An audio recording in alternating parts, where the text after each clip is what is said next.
Olá pessoal, e aí, como é que estão todos? E a preparação, como é que está o coração? Como é que vocês estão? Ansiedade grande, tranquilo, mas vai dar tudo certo. Galera, eu estou aqui para trazer para vocês a aula 2. A gente teve a aula um já foi postado. Alguns até já me comentaram algumas coisas. E vem agora o segundo ponto, muito importante aí sobre ácidos nucleicos. Eu estou assim com uma esperança de que a gente tenha no grupo das questões de biologia, a gente tem aí alguma coisa aí falando sobre DNA e RNA, ou RNA, né? Ou uma coisa ou outra, quem sabe até as duas moléculas, né? Tenham aí alguma questão, né? Falando aí sobre essas duas interações importantíssimas. E aí, vamos logo aqui para a nossa aula, vamos ver? Bioquímica dos ácidos nucleicos. Aula passada a gente tratou aqui de demonstrar situações relacionadas aí aos modelos, né? Situação relacionada a quem é que começou a estudar isso daí. Possivelmente não vai ser útil para a nossa prova. Foi mais uma ideia relacionada a que a gente pudesse conhecer, né? Vocês viram que tem aí um problema de uma reparação, né? A Rosalind Franklin foi uma precursora no estudo dessas duas moléculas e teve um pouco do seu trabalho não reconhecido, não é? Mas assim, vamos retomar, né? Vamos retomar aqui a nossa ideia. De cara aqui na capa logo a gente já tem o RNA, né? E o DNA. Foi o que a gente falou na aula passada. O RNA, ácido ribonucleico, eu tenho aqui só uma molécula não, perdão, uma fita simples nessa molécula, tá? Então eu tenho aqui uma fita única e simples, ela é única. No outro lado eu tenho o DNA, que é o ácido desoxirribonucleico, tá? E o que tem aí já pra gente? A gente já tem aqui a ideia de que temos duas fitas que são complementares entre si. Elas se ligam por meio de pontes de hidrogênio de uma base nitrogenada com a outra base nitrogenada, respectivamente. Certo? Ok? Então, muito bem. Vamos aqui, vamos com tudo. Molécula de DNA. Então, preciso trazer aqui, mais uma vez, três informações simples. Os nucleotídeos se unem e formam uma cadeia longa, uma sequência longa, que na realidade aí seria a molécula do DNA, tá bom? As bases nitrogenadas, elas vão se emparelhar e vão formar, né, essa longa cadeia através de pares. Então eu sempre tenho uma base que se liga a outra base. Então formou aqui um par, né? A gente chama de par de base ou pares de bases, porque são vários pares. Tudo bem?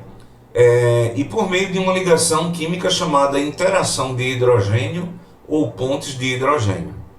Depois eu tenho aqui a molécula de DNA, sempre tem que saber disso. Ela é uma molécula que ela tem uma dupla fita. É uma fita dupla, uma fita vai se complementar com a outra, ok? E essa estrutura dessa dupla fita, ela é torcida. Eu vou chamar aqui de helicoidal ou de uma molécula aí chamada de dupla hélice. Tudo bem? Três informações que vai aqui nos colocar, relembrando a aula passada, mas será assim indispensável para a gente chegar e aprender alguma coisa relacionada a DNA. Muito bem. Então, tudo que eu acabei de falar, as três informações, elas estão expressas aqui, nesse desenho. Então, de novo, o que é um nucleotídeo? O nucleotídeo é justamente uma unidade muito pequena que vai se repetir muitas vezes, formando uma cadeia longa, que eu chamarei de uma fita, né? A fita do RNA e a fita do DNA. É formado por um grupo fosfato, né? É formado por um açúcar, pentose, que é um açúcar que tem 5 carbonos, certo? Por isso que o nome aí, pentose. E vai ter uma base nitrogenada. Observe que obrigatoriamente uma base nitrogenada ela vai encaixar perfeitamente na base nitrogenada respectiva da outra fita do DNA. Então, por exemplo, eu tenho aqui a adenina, ela tem um formato de que ela encaixa perfeitamente na timina que está na outra fita. Observa que na outra fita eu tenho as mesmas estruturas. Eu tenho aqui o grupo fosfato, eu tenho aqui o grupo, né, o açúcar, a pentose, e eu tenho aqui a base nitrogenada. Então observa que uma base nitrogenada, ela se encaixa perfeitamente na outra, correto? Bruno, então eu posso já imaginar de que eu tenho uma fita e outra fita no DNA. Se uma base, porventura, que deveria se encaixar perfeitamente numa base respectiva do outro lado, se ela não encaixa bem, isso é uma alteração no DNA, isso é uma alteração grave, é um problema de ordem gênica. Eu estou diante de um problema genético, eu estou diante de uma falha no DNA, que se essa falha não for corrigida, vai desenvolver aí uma série de problemas que são problemas muito graves e outros são apenas mutações, né? Ok? Mas imagina que sempre eu vou ter aqui, ó, uma base nitrogenada, guanina se liga a citosina, timina a adenina, citosina com guanina. Observa que sempre vai haver uma base que respectivamente ela vai se encaixar com a outra base. Tudo bem? Certo? Então pensa sempre nisso. Então aqui são a demonstração, né? São demonstrações aqui das duas fitas. E eu tenho aqui, ó, essa sequência que eu peguei aqui do DNA, está sendo representada aqui do lado. Lembrando que quem forma o DNA e também o RNA são unidades menores chamadas nucleotídeos. Como são vários, eu posso chamar essa cadeia aqui de um polinucleotídeos. Tudo bem, doutores? Vamos lá. O que eu quero que vocês aqui pensem comigo? Quando eu falo, voltando aqui, ó, quando eu estou falando aqui, ó, de uma fita que é complementar à outra, se eu colocasse ela estirada, sem estar retorcida, o que iria apresentar para mim? Eu tenho aqui uma extremidade que eu sempre chamo por 5 linhas. Por que 5 linhas? É porque é um carbono que ele começa aqui, ó. Não são 5 carbonos. Nesse contexto aqui, vai ser interessante para a gente o carbono 5 linhas e o 3 linhas, porque são esses carbonos que eles estarão na extremidade da fita, né? A gente costuma dizer na biologia que a vida, ela vai no sentido de... É uma pergunta, é uma brincadeira de biólogos, né? A gente diz assim, a vida, ela vai no sentido de 5 linhas para 3 linhas, ou ela vai no sentido de 3 linhas para 5 linhas? Isso é só uma brincadeira, não precisa você... Eita, o que Bruno quer dizer com isso? Eu quero dizer só o seguinte, né? Note que as extremidades da cadeia de DNA são diferentes. Então aqui, ó, a extremidade 5 linhas, a outra extremidade 3 linhas. A extremidade que contém o grupo fosfato, isso aqui pode ser muito importante. A extremidade que contém o grupo fosfato, né, é chamada de 5 linhas. Né? Eu coloquei até aqui, ó, entre parênteses, carbono 5 linhas. E a que tem o açúcar é chamada de 3 linhas. Carbono, o que? 3 linhas. Então, uma extremidade vai ter quem? O grupo fosfato é 5 linhas. A extremidade que tem o grupo 3 linhas, o carbono 3 linhas, vai ser aquela que tem justamente aí o açúcar, né? A pentose, né? A pentose. Observe, eu falei isso aqui na aula passada, que entre adenina e timina, 2 ligações. De novo, adenina e timina, 2 ligações. Bruno, a ordem altera? Não, ó. Timina com adenina, 2 ligações. Timina e adenina, 2 ligações. Guanina e citosina, 3 ligações com pontes de hidrogênio. Guanina e citosina, 3 ligações. A ordem aí, ó, também não vai influenciar, ó. Citosina e guanina, eu também tenho aí 3 ligações por meio de pontes de hidrogênio. Observe que aqui embaixo eu apenas inverti, mas eu tenho, ó, 3 linhas, é o açúcar. Se é citosina com guanina, 3 pontes de hidrogênio. Timina e adenina, 2. Adenina e timina, 2, e assim subsequentemente. Note que uma molécula de DNA, eu tenho condições de, por exemplo, poderia ser uma questão lá do nosso seriado. Ele poderia chegar dessa sequência aqui de cima e ele poderia dizer: assinale a alternativa que contém a fita complementar do segmento que foi colocado. Então, se eu tivesse A, T e T, G, G, C e C, a sequência que completaria isso do outro lado seria quem? Adenina, obviamente, com timina, adenina e timina, timina, obviamente, com adenina, adenina, e guanina, citosina, e citosina com guanina, ok? Então, é isso que faz com que, por exemplo, nos testes aí de DNA, de paternidade, né, na elucidações de crimes, consiga verificar que aquele DNA, aquele segmento, aquela fitinha que foi separada, você coleta o material de uma pessoa que pode ser o suposto, né, que cometeu o crime, ou o suposto pai da pessoa que está alegando. Então, se essa fita complementar ela se junta os pontos, isso só pode acontecer com alguém que tem um grau de parentesco muito, muito, muito próximo. Algo como se fosse pai e filho. Então é uma coisa infalível, é algo que não há como você fugir do DNA. Porque se existe uma sequência que tem isso aqui, ó, T e T, A e A, C e C, G e G, então se surgir uma sequência que complete essa aqui de baixo, pode ter certeza que é de alguém que é parente, ou é a sequência daquela pessoa, do DNA, daquela pessoa que está sendo estudada ou sendo investigada. Ok? Certo? Isso aí, inclusive, é chamada biologia forense. É aquela biologia que estuda provas, crimes, e vai analisar o DNA daquela pessoa, se aquele sangue é realmente daquela pessoa que está sendo investigada, não é? Se aquelas digitais, tudo. Em tudo a gente consegue encontrar o DNA. No suor, em gotículas de saliva, em pedaços aí, por exemplo. É muito comum pessoas que foram agredidas e infelizmente foram assassinadas, aí se encontra nas unhas dessas pessoas a pele daquele que é o suposto agressor. E quando recolhe, tira ali aqueles tecidos, aqueles fragmentos, faz uma comparação daquele DNA com o DNA de outras pessoas suspeitas. Se for igual, se for idêntico, é infalível, não tem como ir contra a ciência do DNA. Correto, queridos? Vamos mais um pouquinho? Aqui de novo, eu não quero que vocês esqueçam disso.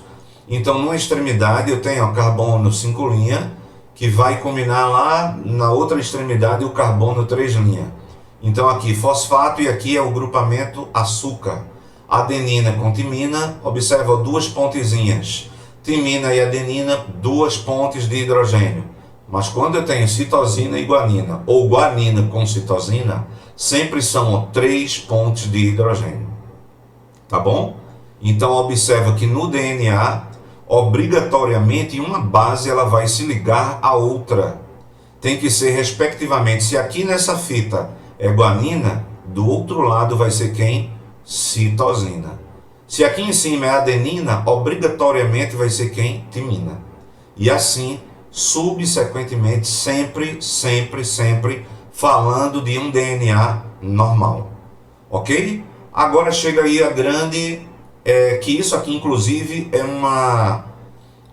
uma introdução para aquilo que vocês vão ver quando estiverem no 3º ano estudando genética. Então, existe algo na ciência voltada do DNA que seria chamada de replicação. É quando o DNA ele origina uma cópia, né, de si mesmo. O nome disso aqui, ó, duplicação ou replicação, é uma réplica. Existe algo chamado de transcrição, que quer dizer isso. É quando o DNA ele vai originar uma molécula de RNA. Olha aí que coisa interessante. Então o RNA, Bruno, ele vem de quem? O RNA é uma molécula produzida a partir do DNA. O nome disso chama-se transcrição. É quando o DNA ele origina uma molécula de RNA. Tudo bem? Esse mesmo RNA ele pode se replicar, eu chamo de replicação, tá bom? E existe aqui algo chamado de tradução. O que é tradução? É quando o RNA ele vai sintetizar, ele vai produzir uma proteína. Então, observa que a coisa é mais ou menos assim, o DNA, ele transcreve uma receita, não é? Essa receita ela vai ser interpretada, vai ser traduzida, e essa tradução vai originar uma proteína. Em grosso modo, para a gente entender, mas sem perder a qualidade. Imagina que alguém diz assim, Bruno, você gosta de lasanha? Eu digo, gosto, né? Aí você diz assim, olha, eu vou te passar aqui uma receita para você fazer quando estiver inspirado. Então a pessoa escreve para mim aquela receita, manda para mim a receita, eu vou obviamente traduzir aquele modo de preparo, aquele procedimento operacional. Então eu vou dizer, olha, coloque tal ingrediente, faça isso, misture, faça o que você quiser. Então isso seria a minha parte da interpretação chamada de tradução. Essa lasanha ela vai ficar bem feita se você me passar aqui a receita correta, que é a transcrição, e eu também passar a ter esse poder de interpretação, de traduzir o que você me disse. E o resultado seria quem? A lasanha seria aquela proteína. Gente, é assim que se regenera um tecido no nosso organismo que foi lesionado, é assim que nascem os cabelos, as unhas, é assim que o sangue é produzido, é assim que o seu comportamento nesse mundo ele é regido, ele é gerado por meio de proteínas que são específicas, elas foram produzidas a partir de uma molécula de RNA, e esse RNA ele veio de um DNA que está preso ali nos seus cromossomos, no núcleo das suas células. Tudo bem? Aí você fala, o que é a tradução, Bruno? Então, tradução, processo para a síntese das proteínas da célula, bem direto, morre aí. E pode ser também um processo que ocorre nos ribossomos, que são aquelas organelas. Lembram quando a gente teve aquela aula dizendo que uma célula, imagina se fosse uma cidade. Quem era, digamos, aqueles camaradas que são os trabalhadores, que estão fazendo a diferença nas fábricas, nas indústrias, nos seus empregos? São os ribossomos, são quem produz, né? São aqueles que produzem alguma coisa na cidade. Então, são aqueles que produzem as proteínas. Aqui, um outro esquema, a mesma coisa, DNA originando o DNA é chamado de replicação ou duplicação. Quando eu vou originar uma molécula de RNA, eu chamo isso de transcrição. O RNA, quando produz uma proteína, o nome é tradução. Claro que o RNA ele pode fazer um processo inverso? Pode. É chamado de transcrição reversa. É quando de fragmentos de RNA eu vou originar aqui cópias, pequenas cadeias, né, que vão se alongando ali do DNA. Tudo bem? Vamos ver um exemplo aqui clássico, né? Então, o que é na realidade o que nós vamos chamar de duplicação? A duplicação, ela tem aqui um conceito, mas o desenho ele fala por si. Mas vamos aqui no conceito. Duplicação do DNA, as pontes de hidrogênio entre as bases se rompem e as cadeias elas se separam. À medida que as bases vão sendo expostas, nucleotídeos que vagam pelo meio ao redor vão se unindo a elas. Veja, nucleotídeos que vagam ao redor no núcleo vão se unindo a elas, sempre respeitando a especificidade do emparelhamento, ou seja, adenina com timina, né? Timina com adenina, citosina com guanina e guanina também com citosina. Observa aqui essa sequência. Eu tenho aqui a fita, ou as fitas, a molécula de DNA. Chega um momento em que vai acontecer aqui uma separação. Então observa que aqui se alongou, se alargou e houve aqui uma separação. Nesse momento vai surgir um filamento novo. Quem é que produz esse filamento? É uma enzima chamada DNA polimerase, ok?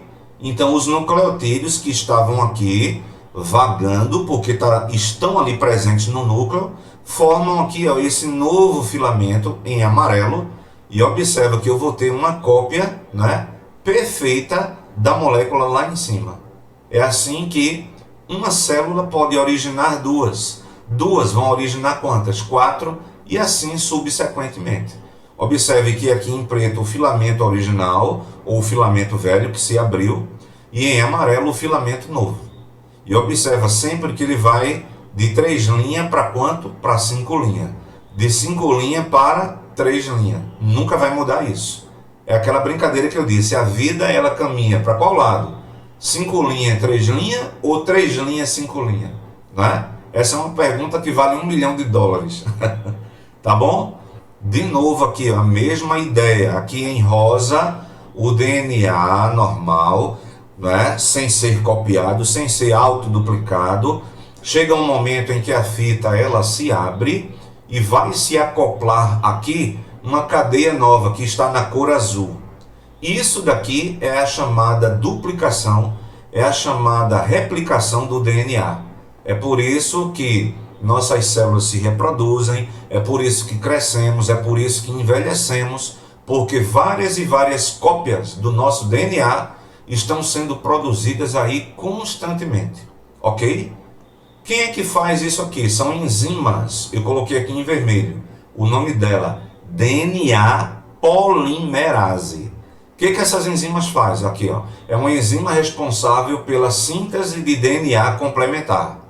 Então, por exemplo, essa fita azul, quem é que produziu ela aqui? Quem produziu a fita azul foi essa enzima chamada DNA polimerase.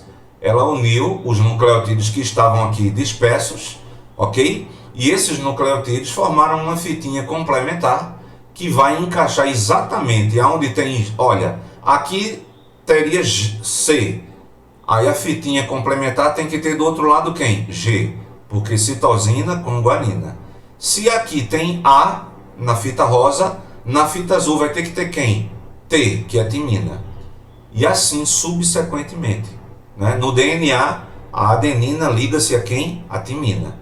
A citosina liga-se com guanina. Tudo bem? Esse processo aqui faz com que o DNA seja uma molécula semiconservativa. O que quer dizer isso aí, professor? Quer dizer que o DNA, ele se conserva. Por exemplo, se alguém descobre uma ossada, ele vai tirar ali o DNA, vai saber aquela ossada se é de sexo feminino ou masculino, vai saber se é de humano ou não. Aí alguém pode dizer, mas Bruno, vendo os ossos saberia se é de humano, eu estou dizendo fragmentos, não é? Observa que essa molécula, ela se conserva, você pode utilizar essa molécula durante muito tempo para fazer aí os seus experimentos, para fazer as investigações e tudo mais que for necessário. Tudo bem? Vamos mais um pouco? Agora eu quero que você veja a transcrição. O que é a transcrição? É quando o DNA ele produz a molécula de RNA, certo? Então a transcrição é o processo no qual uma molécula de RNA é produzida a partir de uma fita de DNA que é utilizada como molde. Então aqui vem o DNA que está em azul, ele abre e o que vai acontecer? O molde, essa fita aqui vai funcionar como um molde e vai produzir essa molécula de RNA que ela vai ter uma fita, certo? Uma fita simples e única. Só que aqui tem um detalhe. Onde a citosina continua ligando-se à guanina. Observa aqui. Citosina com guanina, mas onde há adenina, o RNA não tem mais a timina. Vai ser uracil ou uracila. Ok? Então isso aqui, ó, normalmente vai ser, ó, feito a partir do molde do DNA. O nome disso aqui, transcrição. É como se ele estivesse escrevendo uma frase para lá na frente, ela vai ser traduzida. E essa tradução, se for bem feita, vai originar aquele produto, aquele produto final, que no caso aí vai ser uma proteína. Ok? Lembra que aqui, deixa eu voltar, DNA polimerase. Na transcrição, a enzima, que é essa aqui, ó, toda laranja, parece uma coxinha, né? Mas aqui, ó, é a enzima chamada RNA polimerase. Aqui está, RNA polimerase. Tudo bem? Então isso aqui é a transcrição. Aí você diz, Bruno, entendi. Preciso ter aqui mais alguma informação adicional. A única observação, para a gente não esquecer, é que na molécula do RNA eu não tenho timina e sim uracila. Observa que aqui, ó, normalmente DNA, fita dupla, molécula helicoidal, dupla hélice, mas aqui eu tenho o RNA, que é uma fita única, não é fita dupla, e eu terei aqui uracila no lugar da timina. Você chama de uracil ou de uracila, tanto faz. Então, pelo amor de Deus, não esquece. Se eu tenho um segmento que ele vai ter adenina ligando, eu tenho uma fita de DNA ligando-se com uma fita de RNA. Onde existir, no caso, a adenina vai ter que se ligar agora com a uracila, não tem mais a timina. Ok? Correto? Muito bem. Aqui, falando sobre tradução.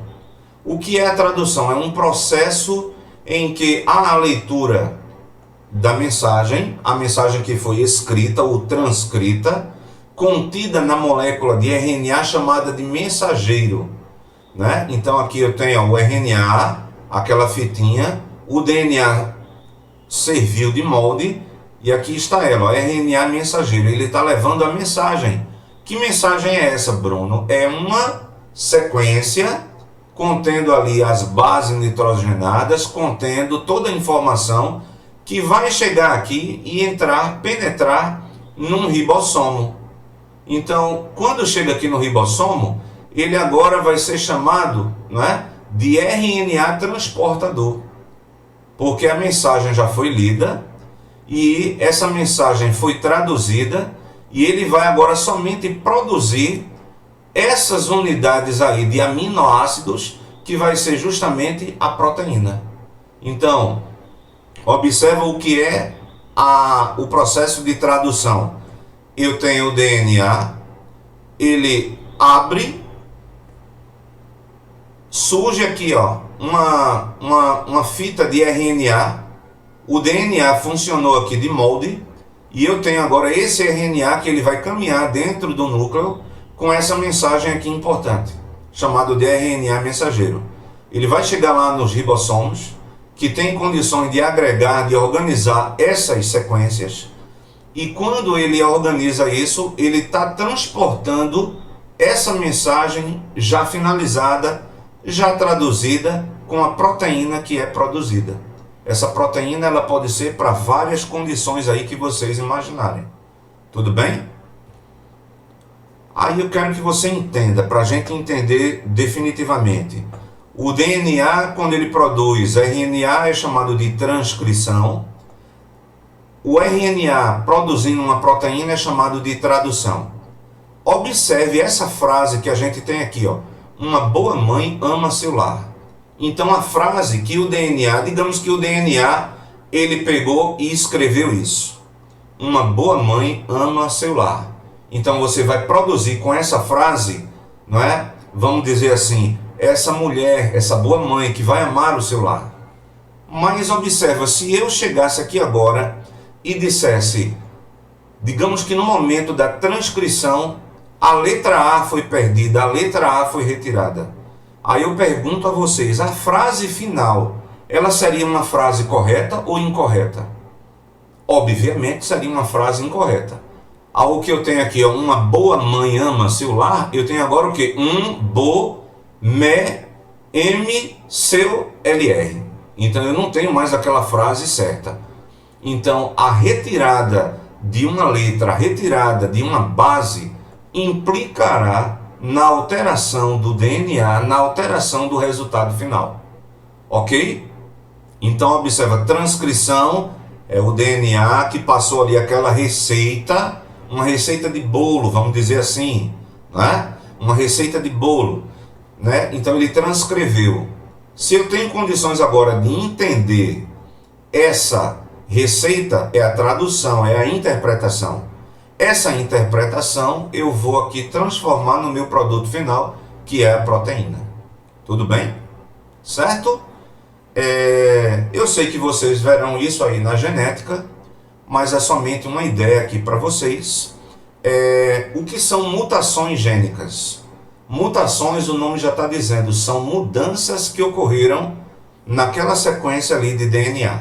Então eu tenho aqui, ó, insertion. O que é inserção?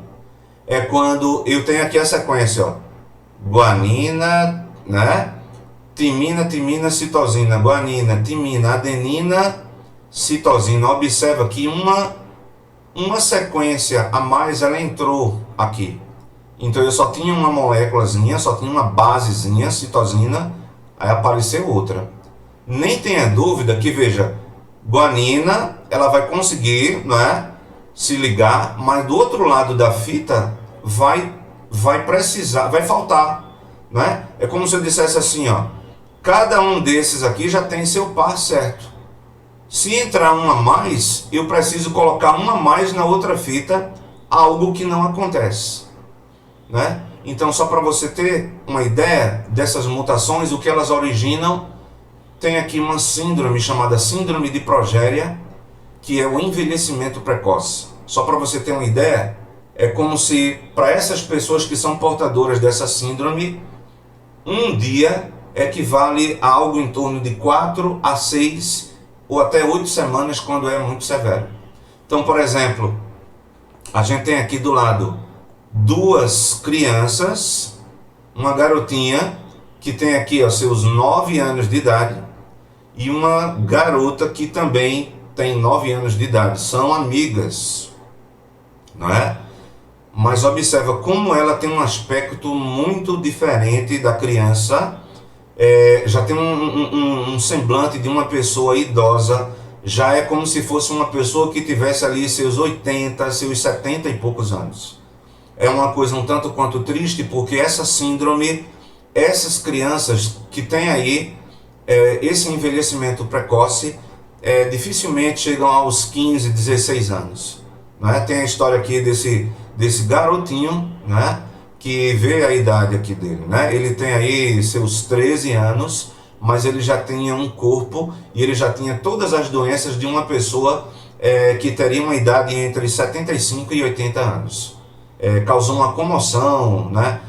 Nos Estados Unidos e no Canadá, porque ele ficou muito conhecido e é uma síndrome, é um problema relacionado a uma mutação gênica, que pode ser pela inserção de uma base ou pela retirada.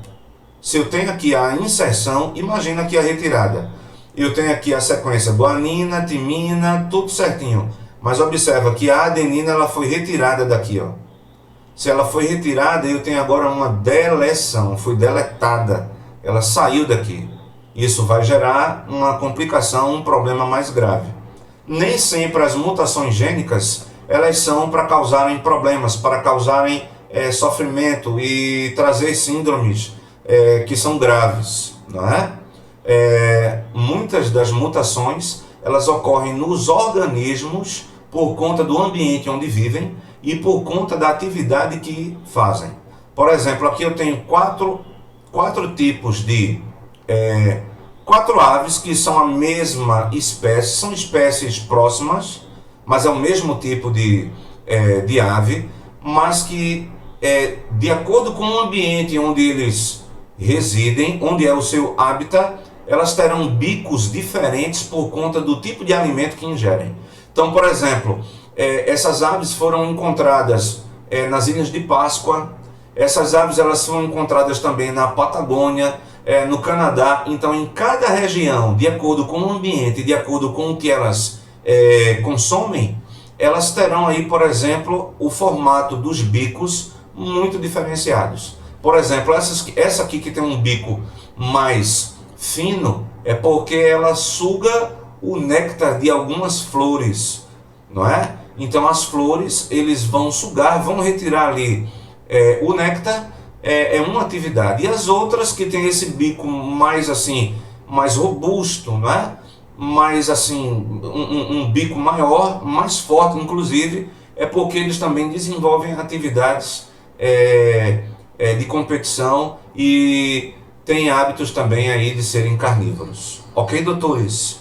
Gente, eu espero que tenha ajudado. Eu espero que a gente aí faça uma prova boa. E fica atento que eu vou também jogar aí para vocês umas 2 aulas também aí de química, para a gente fazer uma prova boa. E Deus é conosco e eu sou mais vocês nesse SA. Um abração, fica todo mundo com Deus e até a próxima.